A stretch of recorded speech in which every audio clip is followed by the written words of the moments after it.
All right, everybody, welcome back. As safety pros, we're all about keeping the workplace safe, right? Yeah, absolutely. But what happens when someone's a little hesitant to report something? Yeah. Like a hazard. Oh, yeah. Because maybe they're worried about, stepping on some toes or something like that. Right, making waves. Exactly. And that's where OSHA steps in. And they have this thing called the Anti-Discrimination Clause, and that's what we're going to be diving into today. Yeah. In some excerpts from OSHA's website. Absolutely. And a little help from our friends at Safety One Source. Yeah. Who, by the way, are sponsoring today's deep dive. Yeah, they've got a great video that unpacks all of this. Yeah, super helpful. Yeah. So the goal here is to really get crystal clear on what OSHA's stance is on this whole thing. Like when an employee is maybe being discriminated against for speaking up about safety issues. Yeah, it's so important. Because knowledge is power. Absolutely. And OSHA really lays down the law in a very clear way. Yeah, like they don't beat around the bush. Yeah. They're very direct. Straight to the point. Yeah, right off the bat on the website. Yeah. You see this phrase, and I'm going to quote it here, prohibits you from discriminating. Yeah. Like, whoa. No messing around. But what does that actually mean for, those of us who are, in the safety field every single day? Well, this isn't just some kind of suggestion. Right. This is backed up by the Occupational Safety and Health Act. Oh, wow. Specifically Section 11C. And this section really lays the legal groundwork for protecting employees who raise these concerns. Okay, so it has teeth. It has serious teeth. And the consequences for violating this clause are substantial. We're talking hefty fines, legal battles, reputational damage. Oh, yeah. No company wants that. No, nobody wants that. So let's get down to the nitty-gritty here and talk about, what kinds of situations are we actually talking about? Sure. What would be, a good example? So let's say you've got an employee who witnesses a near-miss incident. Okay. Maybe a forklift almost hit somebody. Oh, gosh, yeah. But this employee is new. Maybe they're a little timid, a little afraid to rock the boat by reporting it. Right, right. This clause protects them. They have every right to report that incident without fear of retaliation. So that's a big one. Yeah. Reporting incidents? Yeah.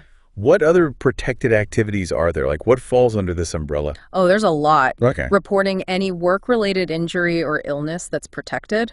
Oh, Even so- reporting a fatality. Oh, wow. As tragic as that is, it's covered. Right. Filing a formal safety complaint, that's protected.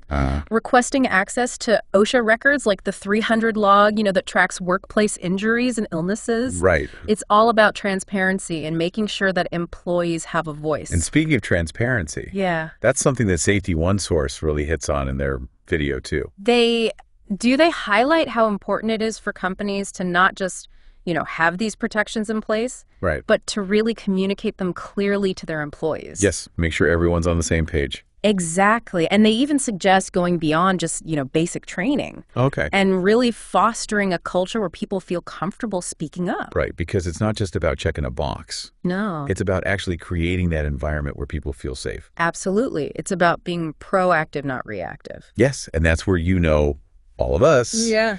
our listeners, Yeah. we come in as safety and risk management professionals because we're not just enforcers. No, we're facilitators. Yeah, we're facilitators of a culture of safety. Absolutely. So think about it this way, like a workforce that feels empowered to, raise concerns without being afraid.